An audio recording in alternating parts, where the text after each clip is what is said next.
Good morning po. Tayo po'y mag-aaral ng salita ng Diyos. 1 Corinthians chapter 1 verse 18. Ang mensahe tungkol sa pagkamatay ni Kristo sa krus ay kahangalan para sa mga taong naliligaw ng landas. Ngunit ito'y kapangyarihan ng Diyos para sa ating mga naliligtas. Ang kahulugan at kapangyarihan ng krus sa mga naligtas.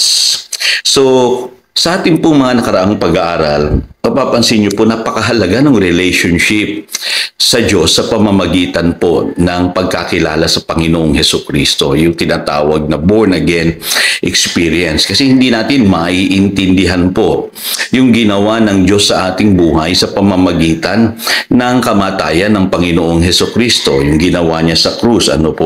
Kaya dapat po yung katotohanan na yon ay malalim. Kailangan niya na implanted sa puso po ng mga believers. Kasi mararanasan po natin ang kapangyarihan ng Diyos kung alam natin ang tunay na kahulugan at kapangyarihan ng krus.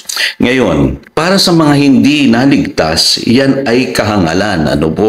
Kaya mapapansin niyo po, maraming taong nagtatawa ngayon sa Christianity. Sasabihin nila, ay wala namang epekto yan.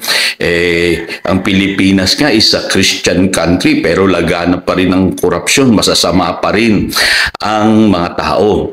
Ang problema po hindi yung Christianity. Ang problema po ay yung mga tao. Marami pong sa atin ang hindi pa tumatanggap sa Panginoong Jesus bilang kanilang personal Lord and Savior. Kaya yung Christianity, katawa-tawa lang, para sa kanila. Actually, yung ginamit pong word dyan, ang meaning po ay ridiculous, nonsense, walang kahulugan, mockery, yung para pong ginagawang katawa-tawa sa harap ng ibang tao. At stupidity, na yung tagapagligtas siya mismo yung namatay. Yung Diyos na nagkatawang tao, siya mismo yung namatay, siya yung talunan. So makikita niyo po, para sa kanila, ang pananaw nila dito, katawa-tawa. Pero sa ating mga naligtas, alam natin yung katotohanan na doon sa ginawa ng Panginoong Jesus sa krus na display po ang kapangyarihan ng Diyos. Yung pong sinasabi ng 1 Corinthians chapter 1 verse 18. Kaya makikita niyo po sa Romans chapter 6 verse 6, ganito po ang sinasabi.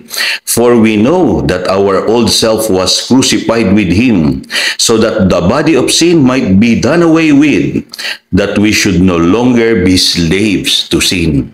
Yung ginawa pala ng Panginoong Jesus sa krus, sapat po yun para palayain tayo sa ating mga kasalanan. At hindi lamang yan, ma-experience natin yung deliverance, sa ating pong kalaban, walang iba kundi ang dyablo. Kasi sabi sa Colossians chapter 2 verse 15 ay ganito, and having disarmed the powers and authorities, He made a public spectacle of them, triumphing over them by the cross. So talo na ang kasalanan, talo na ang ating kalaban.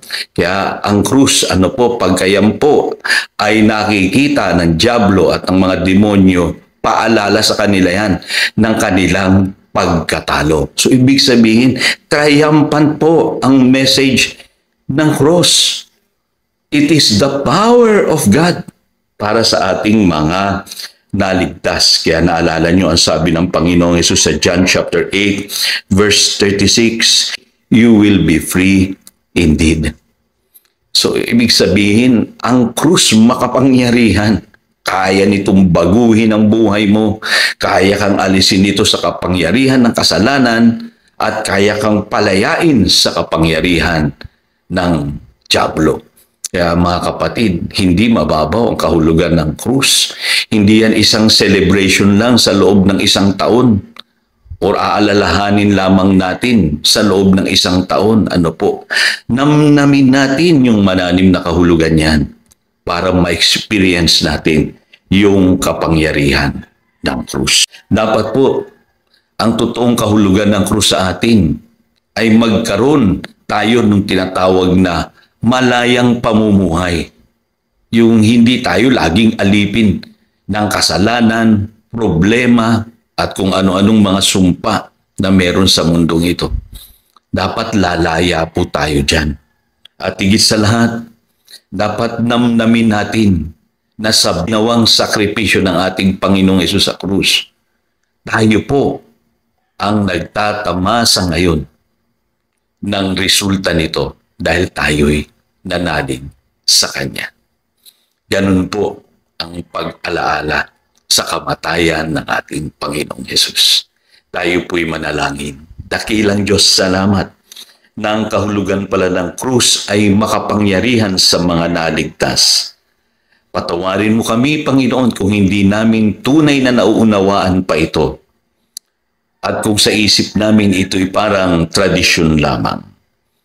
Palitan mo, Panginoon, ng mga katotohanang makapagbabago sa aming buhay ang aming pong unawa sa kamatayan at pagkabuhay ng aming Panginoong Hesus. Iparanas mo sa amin ang tunay na tagumpay na ibinigay mo sa amin na nalig sa iyong anak na si Hesus.